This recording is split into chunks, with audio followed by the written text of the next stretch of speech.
मैदा और अंतड़ियों की सोजिश एक आम बीमारी है जिसमें मैदा और आंतों की झिल्लियां मुतासर होती हैं। ये बीमारी ज्यादातर वायरल, बैक्टीरियल या पैरासाइटिकल इन्फेक्शन के नतीजे में होती है। इब्तदाई अलामात में पेट में दर्द, मैदा और आंतों में सोजिश की सबसे बड़ी अलामत पेट के निचले हिस्से में मुसलसल दर्द या मरोड़ का होना, खाने के फौरन बाद मतली महसूस होना या बार बार कै आना, पतले पखाने आना जो दिन में कई बार हो सकते हैं। अजाफी अलामात में भूख का खत्म होना, मैदे में सोजिश की वजह से भूख कम या मुकम्मल खत्म हो सकती है, मैदे में गैस का बढ़ना और पेट में गैर मामूली फैलाव महसूस करना, हल्का या शदीद बुखार जो आम तौर पर इन्फेक्शन के रद्द अमल में होता है, मुसलसल दस्तों और कै की वजह से जिस्म कमजोर हो जाता है और थकन महसूस होती है। अगर सोजिश ज्यादा हो तो पखाने में खून या बलगम आ सकता है। जिस्म में पानी की कमी जिसकी अलामात खुश्क होंठ, पेशाब की कमी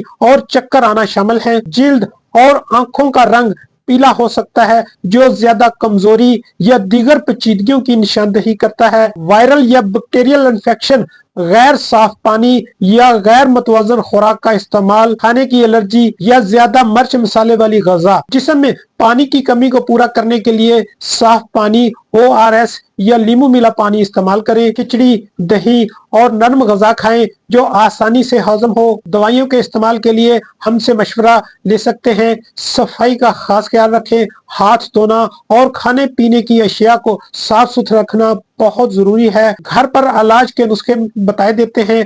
अदरक का कहवा पीना, दही में जीरा डालकर खाना, नीम गर्म पानी में शहद शामिल करके पीना। अगर अलामात 3 दिन तक ज्यादा बरकरार रहे तो हालत ज्यादा खराब हो तो फौरन हमसे रजू करें। मैदे और अंतड़ियों की सोजिश एक काबिल इलाज बीमारी है, लेकिन नजरअंदाज करने से ये पेचीदा मसाइल पैदा कर सकती है। अपनी सेहत का ख्याल रखें और हमारी मालूमात को दूसरों के साथ शेयर करें।